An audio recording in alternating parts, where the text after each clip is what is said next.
Hello, and welcome to another Friday night scary story. Tonight's story is a little different.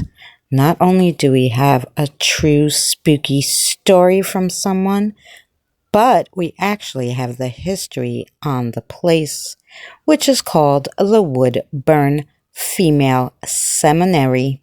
And our story is from someone who told it to Jezebel.com. It's called The Woman's Dorm by Wired Word.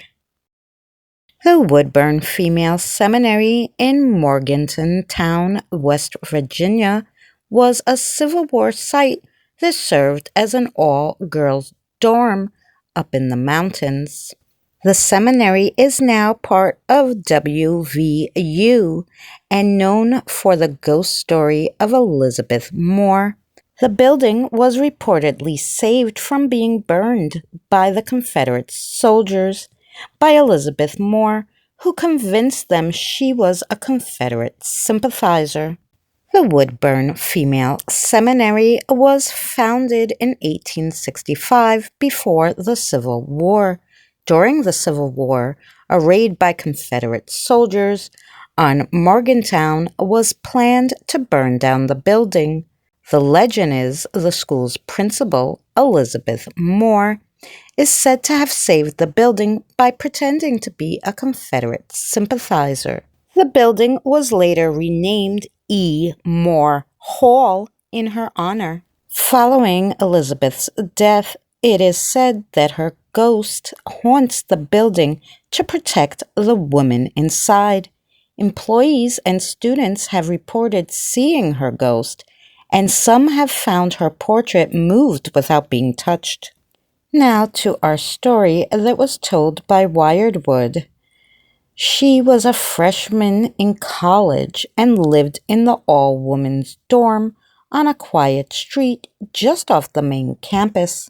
The school was old, Civil War era old, and tucked deep into the mountains. It felt safe and isolated, mostly peaceful.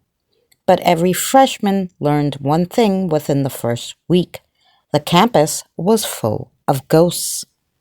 There were stories about men's dorm, where a furious spirit locked the students inside the room and pounded on the walls. In the music building, people swore they felt something watching them during late-night practice sessions. My dorm had its own reputation, though my roommate and I didn't know it when we moved in. About a month or so into the semester, I woke up suddenly to a noise in the middle of the night. Half asleep, I turned towards my roommate. She was sitting straight up in bed, frozen. That was odd enough, but when I heard another sound, closer this time, and saw a dark shape standing in our open doorway. This wasn't unusual. We never lock our doors, and our suite mates wander in at all hours, especially when they're a little tipsy and hungry, so I wasn't scared, just annoyed. I stared at the blurry shadow and muttered something like, "Go away," and then I rolled over and went back to sleep. By the morning, the memory felt like a dream. I would have brushed it off completely if my roommate hadn't been terrified. She insisted we tell the RA. That was when we learned the dorm's history. During the Civil War, the building had been a field hospital, and according to legend, the ghosts of the dying soldiers still wander the halls at night, knocking on doors, searching for a way out. But I didn't buy it. I figured it was probably some drunk friend who got to the wrong room.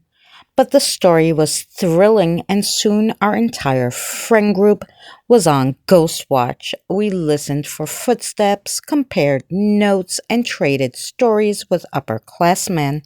And then the strange things started. Soft rustling inside the walls, knocking late at night.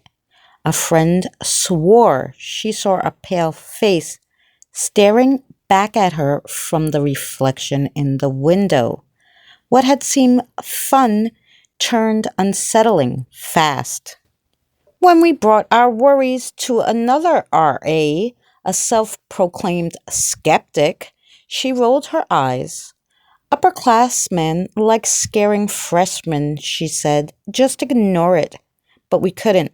Something was happening, and whatever it was felt closer every night. When it returned, everything unfolded the same way as before. The sound in the dark. My roommate sitting up rigidly uptight, the shadow standing in the doorway. Only this time I felt fear. The shape was bigger now, or closer, almost at the foot of my bed. Adrenaline took over. I shot upright, fist clenched, and snapped. Back the fuck off, I yelled. For one horrific moment, the shadow didn't move, and then it vanished. My roommate and I bolted, me for the light switch, her for the door. We stayed awake all night, and most of the next night, too. Whatever had been there didn't return. Weeks later, we learned the horrifying truth. Campus police caught a prowler creeping around another residence hall, pressing his face against windows, trying to watch the girls inside. There had been reports for weeks, strange noises, shadows at doors, faces in windows. Police had warned dorm staff to tell students to lock their room doors while they searched for the intruder. Our RAs had dismissed it. The campus is safe, they said. So for weeks, my roommate and I slept with our doors unlocked, thinking we were dealing with ghosts. The rustling, the knocks, the shadows in our room. It wasn't soldiers searching the halls. It was him, standing in our doorway, watching, waiting for a chance to come in. Thanks for watching another Friday night spooky campfire story. If you're not subscribed, consider subscribing. I'll leave a link for last week's story in the description below. If you like this kind of stuff, there's also a playlist of all the Friday night stories. We'll see you again next week.